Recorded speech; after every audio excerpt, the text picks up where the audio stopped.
Assalamualaikum warahmatullahi wabarakatuh. Kali ini materi yang akan kita pelajari adalah mengenai peluang. Di kelas 8 SMP kalian akan mempelajari materi ini. Untuk capaian pembelajaran yang harus kalian dapatkan adalah menjelaskan dan menggunakan pengertian peluang dan frekuensi relatif untuk menentukan frekuensi harapan suatu kejadian pada suatu percobaan sederhana. Semua hasil percobaan dapat muncul secara merata. Kemudian istilah dalam peluang yang harus kalian ketahui yang pertama adalah percobaan. Percobaan atau eksperimen adalah suatu usaha yang menyebabkan terjadinya kemungkinan.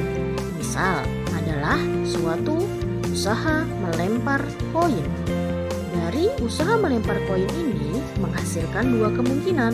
Yang pertama adalah muncul sisi angka dan yang kedua adalah muncul sisi gambar. Istilah selanjutnya yaitu adalah ruang sampel. Ruang sampel adalah himpunan semua kejadian yang diperoleh dari suatu data atau percobaan. Lambang dari ruang sampel adalah S. Banyaknya anggota S adalah NS. Contoh dari pelemparan suatu koin S atau lambang dari ruang sampelnya adalah muncul angka, gambar. Karena ruang sampel ini berupa himpunan, maka penting untuk menuliskannya dengan menggunakan kurung kurawal. Untuk banyak anggota S, yaitu NS, sama dengan 2. Istilah terakhir yang harus kalian pahami adalah titik sampel.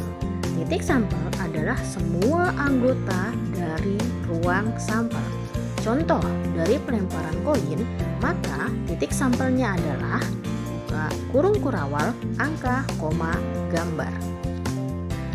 Selanjutnya kita akan mempelajari mengenai bagaimana cara menyusun anggota ruang sampel. Contoh, tentukan ruang sampel dari pelemparan dua koin secara bersamaan. Ada 3 cara yang bisa kita gunakan. Yang pertama yaitu adalah mendaftarkan anggotanya secara langsung. Yang kedua adalah diagram pohon dan yang ketiga adalah menggunakan tabel. Untuk cara pertama yaitu mendaftarkan anggotanya langsung, misalkan pada pelemparan 2 koin secara bersamaan ada 2 kemungkinan. Yang pertama adalah muncul angka atau A dan yang kedua adalah muncul gambar atau J.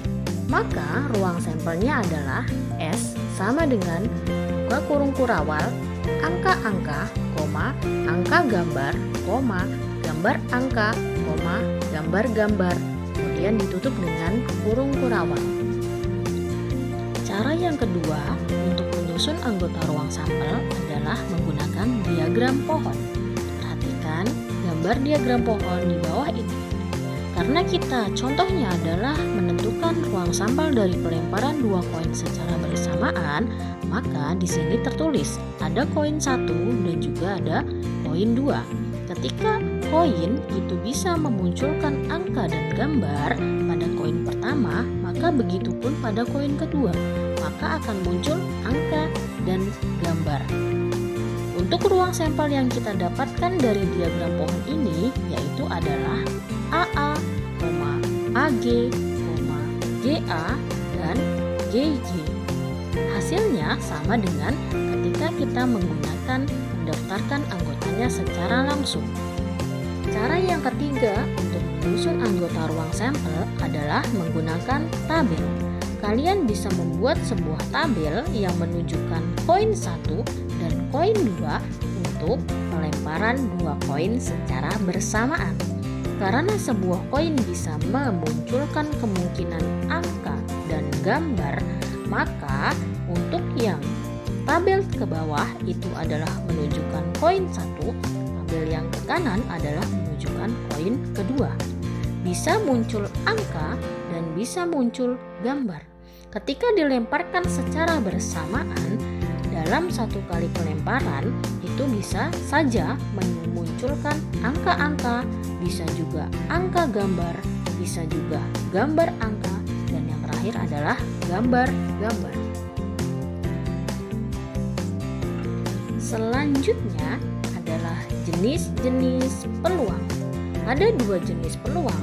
Yang pertama adalah peluang empirik dan yang kedua adalah peluang teoritik. Mari kita bersama-sama mempelajari mengenai peluang empirik. Peluang empirik bisa juga dikatakan sebagai frekuensi relatif. Apa itu peluang empirik? Peluang empirik adalah nilai perbandingan antara banyaknya kemunculan suatu kejadian dengan banyak percobaan yang dilakukan. Untuk rumus dari peluang empirik ini adalah PA sama dengan NA per N. Dengan keterangan PA adalah nilai peluang empirik, NA adalah banyak kemunculan kejadian, dan N adalah banyaknya percobaan. Contoh soal peluang empirik. Contoh, suatu koin dilempar sebanyak 100 kali. Jika mata koin angka muncul sebanyak 40 kali, tentukan peluang empirik muncul angka pada koin tersebut.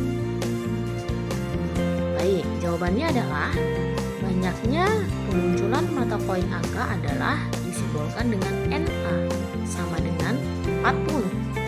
Banyaknya percobaan atau N sama dengan 100. Maka peluang empiriknya adalah PA sama dengan NA per N. Kita sudah mengetahui dari contoh soal yang ada bahwa NA-nya adalah 40 dan N-nya adalah 100. Untuk menentukan peluang empiriknya yaitu NA per N, maka sama dengan 40 per 100. Bisa kita sederhanakan lagi menjadi 2 per 5.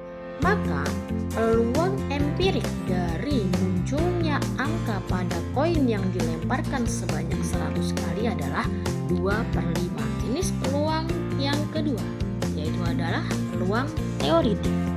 Peluang teoritik biasa kita sebut juga dengan hanya peluang. Peluang adalah nilai perbandingan antara banyak kejadian yang diharapkan dengan semua kemungkinan yang akan terjadi. Untuk rumus dari peluang teoritik adalah P sama dengan NA per NS. P di sini adalah nilai peluang teoritik, NA adalah banyak kejadian yang diharapkan, dan NS adalah banyak semua kemungkinan. Contoh soal dari peluang teoritik yaitu sebuah dadu dilambungkan sekali. Peluang muncul mata dadu 3 adalah titik. Jawaban dari contoh soal ini adalah kita menemukan suatu informasi dari soal, yaitu banyak kejadian muncul mata dadu 3 atau NA adalah 1 kemungkinan, kemudian banyak kemungkinannya atau NS adalah 6. Dari mana kita tahu? Yaitu dari ruang sampel ketika dadu dilambungkan sekali, yaitu muncul angka 1, angka 2, angka 3, angka 4, angka 5, atau angka 6. Maka banyak kemungkinannya atau NS-nya adalah 6. Untuk itu bisa kita menentukan peluangnya adalah menggunakan rumus yang tadi sudah kita sebutkan, yaitu P sama dengan NA per NS sama dengan 1 per 6. Untuk kegiatan selanjutnya yaitu mengerjakan LKPD. Silakan kerjakan LKPD kalian masing-masing dengan kelompoknya. Let's work together.